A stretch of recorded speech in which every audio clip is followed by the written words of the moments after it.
you will look at.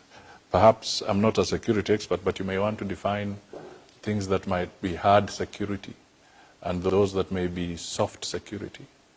If something were to come to my mind when I talk of soft security, I just say now there's a new challenge. Pregnancies. Young girls getting pregnant. They're out there. What was missing when this young girl got pregnant? What is the fundamental issue that was missing around this girl for her to get pregnant? My take is that it is security. Lack of security must have gotten this girl into the dilemma of the visitation of this person who is reckless and does not care about the child. So one of the fundamental questions is, what can be done? How can you, as ladies around security and safety, think around such things and figure out what can be done beyond the normal to make sure that our children, our daughters are secure and there's some safety? It may not be 100%, but can we make it 90%, away from 30%, so that the teenage pregnancies can be eliminated? We must break away from a situation where a child is having a child. So can security, thought through from the prism of a woman, help in cracking some of these kind of things? More than 50% of our population is women. The other thing that I did point out is that going forward, we need to look at some areas that are of concern, and a more recent area of concern is teenage pregnancies or young girls, particularly the statistics that we've been reading or seeing during this COVID period tells us that there's a lot of malpractice that is going on, and we are now seeing children having children, which becomes very disturbing.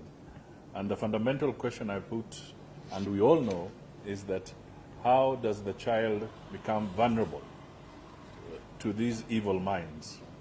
The child becomes vulnerable because somewhere along the line, safety was lacking, security was lacking.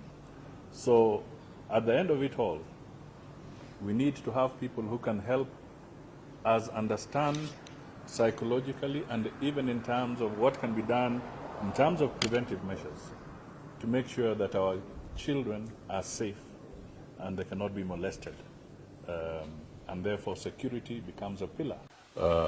First of all, it is so clear that with the population structure, the demographics in our country, it would be very wrong and extremely presumptuous to assume that you can now talk about security and safety and leave out more than 50% of the population, and those are women. So that is a very critical thing that we must always bear in mind.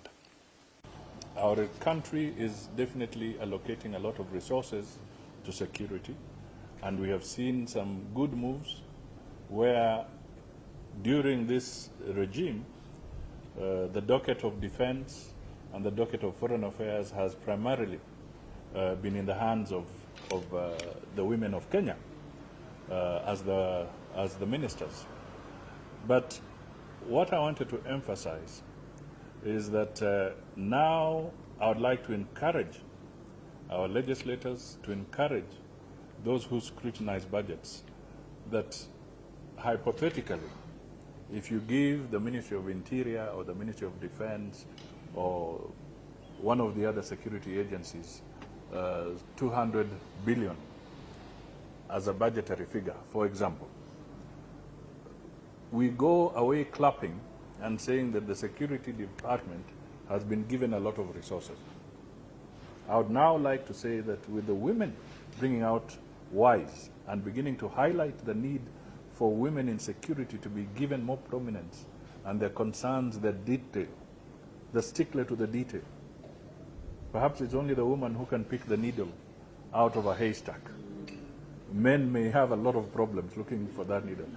Have you even seen a situation where when you hold a needle here and you tell the man to put the thread in that, it becomes a headache, a nightmare.